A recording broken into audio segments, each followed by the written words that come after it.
सत्यम सर्वाधार, सत्योदेश अमृत।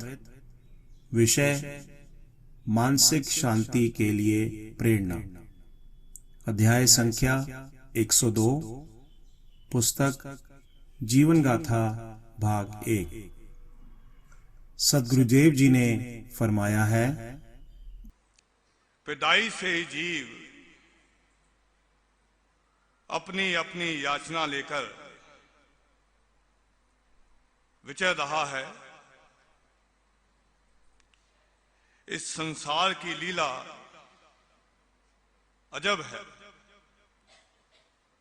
इसका सिरा कोई नहीं है। वासना तृष्णा के अंबार अंदर भरे पड़े हैं। ज्यों ज्यों शरीर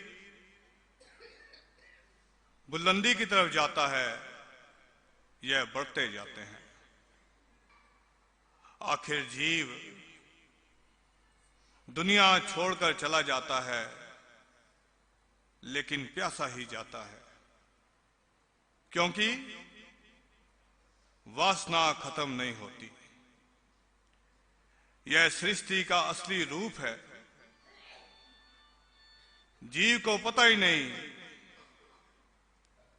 कि कहां से आया, कहां जाना है। शरीर की कैद में शरीर को सुखी बना रहा है। शरीर बजाते खुद, यानी स्वयं कोई चीज नहीं है।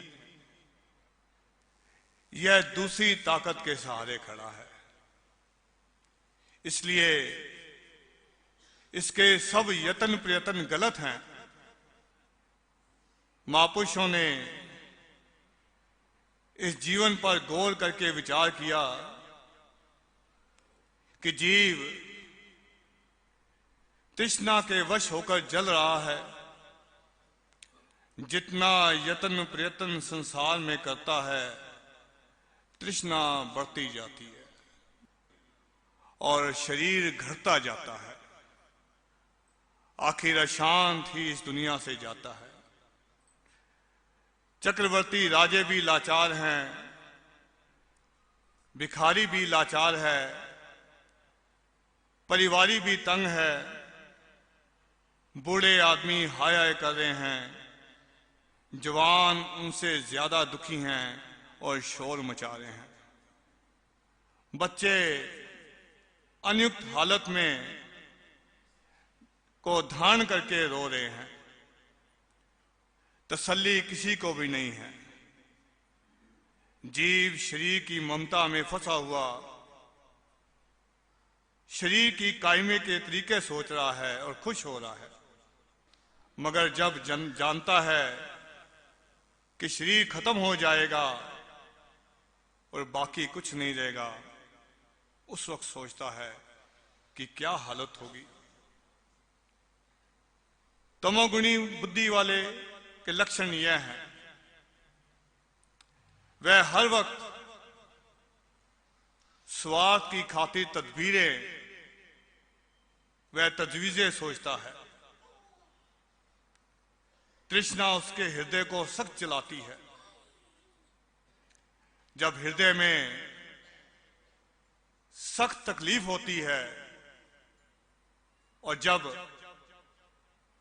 कल्पना अनंत प्रकार की बढ़ती है, उस वक्त नशा, शराब, भंग, चरस वगैरह का इस्तेमाल करता है या मानसिक शांति को दूर करने की खातिर सिनेमा या थिएटर देखता है। लेकिन फिर भी दिन की बेकरारी आराम नहीं करने देती। यह निहायत ही अज्ञान अवस्था है। रजोगुणी बुद्धि वाला ज्यादा कष्ट नहीं करता, लेकिन शारीरिक उन्नति की खातिर बड़े बड़े यत्न करता है। नौकरी करता है, कोयले बेचता है, दूध फरोख्त करता है, पुलिस वालों से दोस्ती कर बनाता है, अफसरों से मुलाकात करता है, कोशिश करता है कि एमएलए बन जाए, दिन रात यत्न कर रहा है, मगर शांति एक लम्हे भी नहीं। रात को भी तजवीजें सोच रहा है कि कैसे पैसा हासिल हो।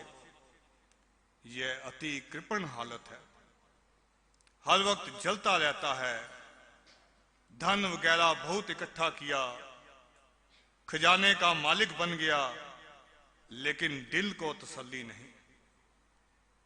यही हालत जहालत है। मरना इसको याद नहीं। उसका धर्म कर्म जीवन गर्ज है। आखिर सब कुछ छोड़कर चला जाता है।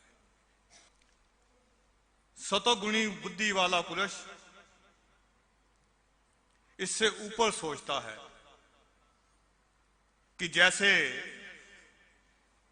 एक दिन पैदा हुआ, एक दिन मर भी जाना है। इस दिल को तसल्ली किसी तरह नहीं। बड़े बड़े धनाढ्य तंग हैं। ऐसा विचार करने वाला और कोशिश करने वाला पुरुष सतगुण बुद्धि वाला होता है। ऐसे नेक भावना वाले पुरुष की करनी वह सोच पवित्र होती है, संगत भी पवित्र होती है। वह गुरु भगत होता है। वह दिल की तसल्ली के यत्न करता है जो प्रतिफलित सफल हो जाते हैं। यह सृष्टि का रंग है। जीव अपनी करनी की सजा पा रहा है। जब यह जेल खाना खत्म होता है, दूसरा जेल खाना हासिल करता है। इसी तरह कई जेल खाने बदलता रहता है। जीव खुशी की चाहना करता है, खुशी की खातिर यत्न प्रयत्न करता है।